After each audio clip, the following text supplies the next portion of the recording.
Allahu Allahu Allahu Allahu Allahu Allahu Allah. السلام علیکم ورحمۃ اللہ تعالی وبرکاتہ. میرا نام ہے ابو بکر حیات اور میں آپ کو اپنے چینل پر خوش آمدید کہتا ہوں. کمنٹس کے ذریعے سے میرے ایک دوست نے مجھ سے متشابہات یاد کرنے کی درخواست کی ہے. میں آپ کو خوش آمدید کہتا ہوں. آئیے میں متشابہات یاد کرنے کے بارے میں آپ کو چند ٹپس دیتا ہوں. متشابہات یاد کرنے کے لیے جو آپ کے لیے بہترین قرآن معاون ثابت ہو سکتا ہے وہ ہے تجویدی قرآن، جس کے اوپر مختلف رنگوں کے نشان لگے ہوتے ہیں. یہاں غنہ ہوتا ہے، یہاں مد ہوتی ہے. اس کے اوپر متشابہات کا بھی لکھا ہوتا ہے تسلسل سے. یہ اس جگہ پر متشابہ ہے اور فلاں جگہ پہ جا کے لگ رہا ہے. اس جگہ پہ یہ آیت ہے، اسی طرح دوسری جگہ پہ آیت ہے.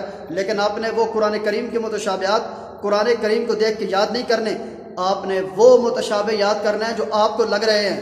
اگر پورے قرآن کے متشابہات یاد کرنے لگ جائیں گے کچھ ہی دنوں بعد آپ بہت زیادہ تنگ ہو جائیں گے. اور قرآن کریم کے متشابہات کس طریقے سے یاد کرنے ہیں؟ اس طریقے سے کہ پورے قرآن کے متشابہ اگر آپ کو کہا جائے کہ تسلسل سے پڑھیں، آپ تسلسل سے پڑھ سکیں. اور یہ کب ہو سکتا ہے؟ تسلسل سے پڑھنے کا کیا مطلب؟ آپ کو متشابہات کی سب سے پہلے تعداد معلوم ہونی چاہیے. آپ کو پہلے پارے میں کتنے متشابہ لگ رہے ہیں، ان کی تعداد کیا ہے. دوسرے پارے میں کتنے لگ رہے ہیں، الی آخری 30ویں پارے تک آپ کو ہر پارے کے متشابہ کی تعداد ایک کاپی کے اوپر بنانی ہے.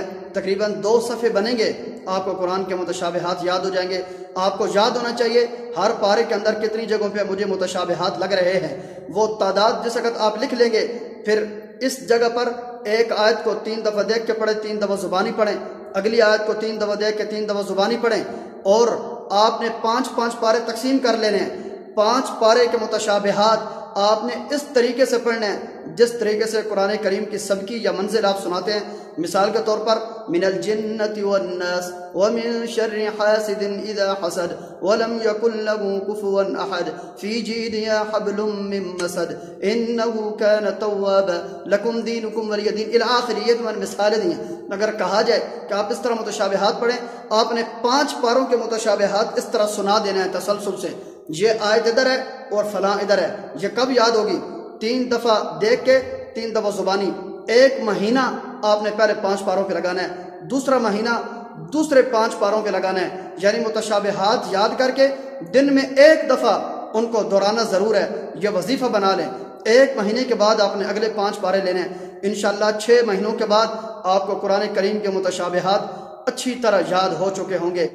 اور قرآن کریم کے متشابہات سے بچنے کے لیے یہ ذہن میں رکھیں کہ جس وقت 1 دفعہ آپ نے یاد کر لیا اس کے بعد پڑھتے وقت ذہن آپ کا منزل کے اندر ہونا چاہیے.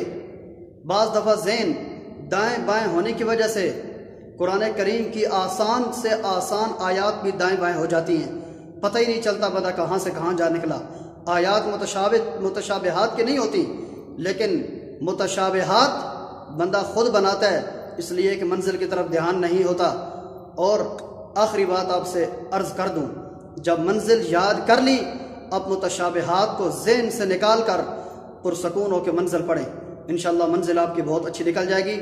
جب آپ نے منزل اس طریقے سے یاد کر لی، 5 پاروں کے متشابہات آپ نے یاد کر لیے، اس کے بعد پڑھتے وقت آپ یہ ذہن میں رکھ کے نہیں پڑھنا کہ ادھر کیا ہے اور ادھر کیا ہے، بلکہ ذہن آپ کا منزل کی طرف اس طریقے سے ہونا چاہیے کہ آپ تسلسل سے پڑھتے جا رہے ہوں اور آپ کا دھیان صرف اور صرف منزل کی طرف ہو. منزل کے اندر متشابہات کو سوچنا نہیں، بغیر سوچے سمجھے پڑھنا ہے. انشاءاللہ مجھے امید ہے بہت جلدی متشابہات کے اوپر آپ عبور حاصل کر لیں گے. آپ کی دعاؤں کا طلبگار ابو بکر حیات. السلام علیکم ورحمۃ اللہ تعالی وبرکاتہ.